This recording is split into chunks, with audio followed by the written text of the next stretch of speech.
What happened to poverty in India when the country moved to freer trade? After independence from Great Britain, trade policy in India turned in the direction of high tariffs and protectionism. The goal was that things consumed in India would be made in India. It was even quite difficult to get a hold of an American Coca-Cola in India during this period. As of 1990, the average tariff in India was about 80%, which of course is very high. That meant higher prices for consumers, for instance, consumers who wanted to buy soft drinks, and it also meant that India was investing a lot of its resources producing goods and services when maybe it wasn't the most efficient or effective producer of those goods and services.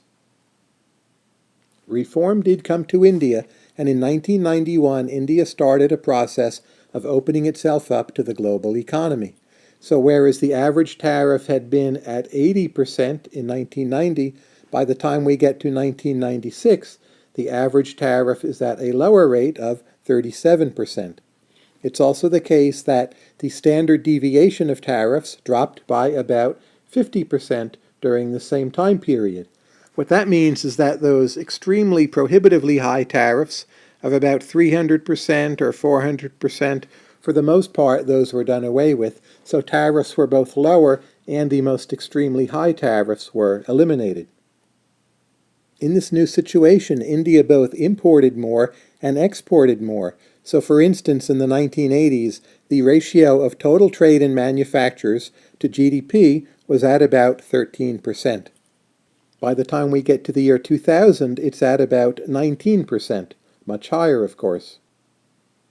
The question under consideration is, what did this change do for poverty? Well, when we think about how trade affects poverty, there are a few major effects. The first simply is that by being more open to foreign trade, a country achieves lower prices by having more competition and by having more access to cheap imports. A second effect is that by being more open to trade, a country exports more, and this produces jobs at home, and it raises real wages, and it's overall good for the economy. There is, however, a potential negative effect. When a country becomes more open to foreign trade, its previous businesses which were doing well now have to face more foreign competition. Some of those businesses will now do less well, some of them may go under altogether, and of course that will eliminate some jobs and also lower some wages. The net effect of trade on poverty will depend upon how these major effects and some others all fit together. In most cases in world history, trade has done more to remove poverty, and when we look at the data for India, this is exactly the same result we see. For instance, it is found that for every 1 percentage point reduction in the tariff rate, there is a 0.57% reduction in the rate of poverty. If we look at the overall reduction in poverty across the time period 1987 to 2004, when poverty in India really did go down quite a bit, it has been found that 38% of this reduction in poverty can be attributed to India's greater openness to foreign trade. That is quite a significant effect. It's not that everyone was better off, but the gains really did significantly outweigh the losses.